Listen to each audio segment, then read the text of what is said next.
খালেদা জিয়ার দ্বিতীয় ছেলের নাম কি? কো কো।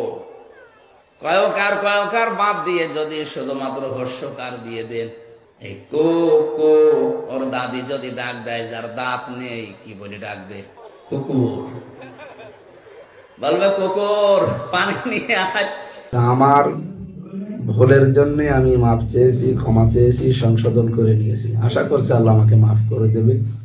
আমি আমির হামজা, কুষ্টিয়া, চট্টগ্রামের ওই লাইনে কোন জায়গায় এক তাফসির মাহফিলে নামের সৌন্দর্য বোঝাতে গিয়ে শহীদ জিয়াউর রহমানের ছোট ছেলে আরাফাত রহমান কোকো, ওনার নামে যে কোকো শব্দটা আছে, এই শব্দটাকে বিকৃত করলে বা মুরব্বী মানুষ যারা দাঁত নেই যাদের, এই সমস্ত মানুষ যদি এরকম নাম ধরে ডাকাডাকি করে, অনেকের নাম আমি কয়হস্য কু কু এরকম ডাকতে শুনেছি।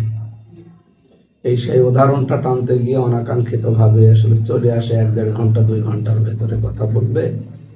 তো ওই সময় তার পরের দিন আমি এটা সংশোধন করে নিয়েছি, ভুল স্বীকার করে। তো বড় খারাপ জঘন্য, ও তো মুরতাদ, ও তো মুসলমানই বলা যাবে না।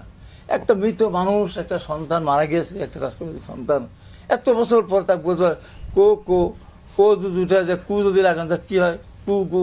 তারপর যদি বৃদ্ধ দাদি থাকে তা কুকুর। ওকে তো জ্যান্ত কবর দেওয়া উচিত। তো যে কথা বলছে একটা মৃত্যু মানুষকে নিয়ে এত বড় অপরাধ করছো, জ্যান্ত কবর দিলে তো শাস্তি শেষ হবে না।